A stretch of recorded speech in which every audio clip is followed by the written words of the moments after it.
Assalamualaikum warahmatullahi wabarakatuh. Selamat pagi teman-teman. Semoga semuanya dalam keadaan sehat dan tetap semangat. Di pertemuan kali ini saya akan mencoba menyampaikan berbagai bentuk dan jenis kelompok-kelompok kepentingan di masyarakat.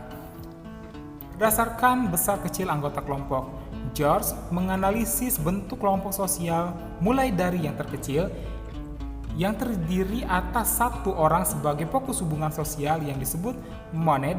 Dalam perkembangannya, kelompok sosial terdiri dari 2 ataupun 3 orang yaitu they dan triad, serta kelompok-kelompok sosial lainnya. Berdasarkan kesadaran terhadap jenis yang sama, kelompok sosial terbentuk atas 2 yaitu in-group dan out-group. In-group kelompok dalam merupakan kelompok sosial yang dimana individu mengidentifikasi dirinya sendiri. Terdapat identitas yang membedakan antara individu dengan individu di dalam kelompok dan individu yang ada di luar kelompok. Sedangkan out-group adalah kelompok sosial yang oleh individu diartikan sebagai lawan dari in-group. Identitas yang dimiliki bersama di dalam kelompok menjadi kami ataupun milik kami, sedangkan identitas yang berasal dari luar kelompok disebut dengan mereka atau milik mereka. In-group ataupun out-group didasari dengan suatu sikap yang dinamakan etnosentris, yaitu adanya anggapan bahwa kebiasaan dalam berkelompok merupakan yang terbaik dibandingkan dengan kelompok yang lainnya. Yang ketiga, berdasarkan hubungan sosial dan tujuan. Berdasarkan hubungan sosial dan tujuan, kelompok sosial dibedakan menjadi kelompok primer dan sekunder. Kelompok primer merupakan kelompok sosial yang paling sederhana, di mana anggotanya saling mengenal dan ada kerjasama yang erat. Contohnya, yaitu keluarga, kelompok sepermainan, dan sebagainya. Dalam kelompok primer, individu dapat mengenal individu lain secara pribadi dan akrab. Hal ini dilakukan dengan melakukan hubungan yang bersifat informal, akrab, eksklusif, intim, personal, sentimental, dan spontan. Syarat kelompok primer sendiri adalah anggota kelompok secara fisik saling berkaitan dan interaksinya intensif.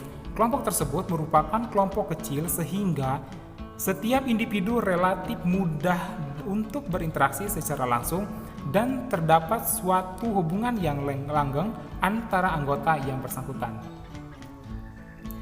Yang kedua, kelompok sekunder merupakan kelompok yang terdiri dari banyak orang yang bersifat dan hubungannya tidak berdasarkan pengenalan secara pribadi dan tidak langgeng.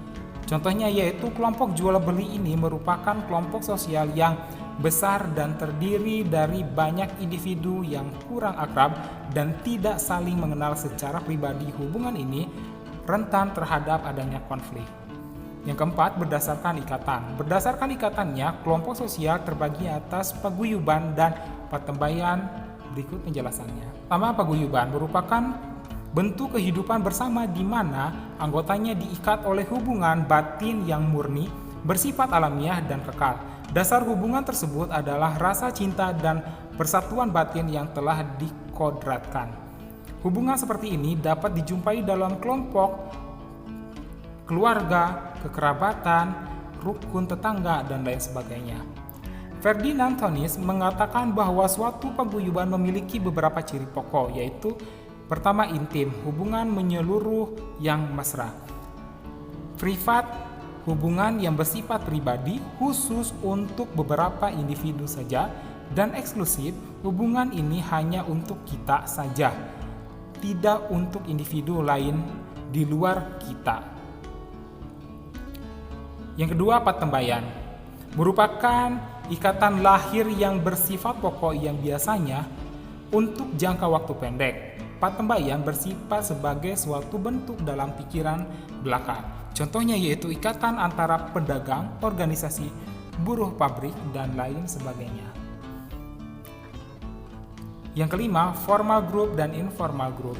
Formal group merupakan kelompok sosial yang memiliki peraturan tegas dan sengaja diciptakan oleh anggota-anggotanya untuk mengatur hubungan antar sesama, contohnya organisasi negara. Informal group, kelompok sosial yang tidak memiliki struktur dan organisasi tertentu atau yang pasti. Kelompok ini biasanya terbentuk karena pertemuan berulang kali yang didasari oleh kepentingan dan kesamaan pengalaman.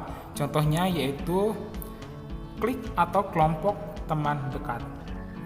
Yang keenam, membership group dan reference group.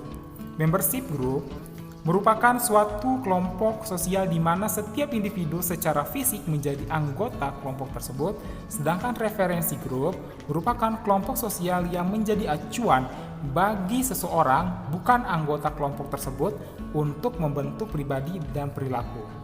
Yang ketujuh, kelompok okupasional dan volunteer.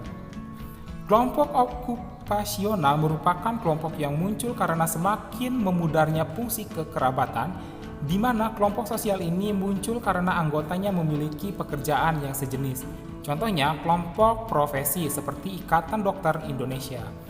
Sedangkan kelompok volunteer merupakan sekelompok individu yang memiliki kepentingan yang sama namun tidak mendapatkan perhatian masyarakat. Melalui kelompok ini diharapkan akan dapat memenuhi kepentingan anggotanya secara individual tanpa mengganggu kepentingan masyarakat secara umum. Yang kedelapan, kelompok sosial yang tidak teratur. Kerumunan merupakan individu-individu yang berkumpul secara kebetulan di suatu tempat pada waktu yang bersamaan. Bentuk dari kerumunan terdiri yaitu formal dan ekspresif atau direncanakan. Sifatnya sementara, tidak menyenangkan, keadaan panik, berkerumunan penonton, serta berlawanan dengan norma hukum atau emosional dan immoral. Publik merupakan kelompok individu yang bukan merupakan suatu kesatuan. Interaksi di sini terjadi secara tidak langsung melalui alat komunikasi serta misalnya pembicaraan pribadi yang berantai, desas-desus, radio, televisi, dan lain sebagainya. Nah, setelah membaca tentang bentuk-bentuk kelompok sosial di atas, sekarang saatnya menjawab beberapa soal yang berkaitan dengan materi tersebut. Mari kita simak. Soal pertama, jelaskan perbedaan antara formal group dan informal group. Yang kedua, apa saja sifat kelompok sosial paguyuban? Yang ketiga, berikan contoh untuk kerumunan yang berlawanan dengan norma hukum. Dan keempat, pada suatu desa X misalkan, sebagian masyarakat desa tersebut memiliki profesi yang sama, yaitu sebagai petani. Mereka selalu saling bekerja sama dan membantu saat panen ataupun musim tanam. Mereka juga sering melakukan pertemuan atau perkumpulan untuk bertukar informasi tentang hal yang berkaitan dengan pertanian. Apakah yang menjadi dasar pertemuan atau perkumpulan yang sering mereka lakukan tersebut? Coba dijelaskan. Terima kasih sudah menyimak materi di pertemuan kali ini. Semoga bisa bermanfaat dan sampai bertemu lagi di pertemuan selanjutnya. Wassalamualaikum warahmatullahi wabarakatuh.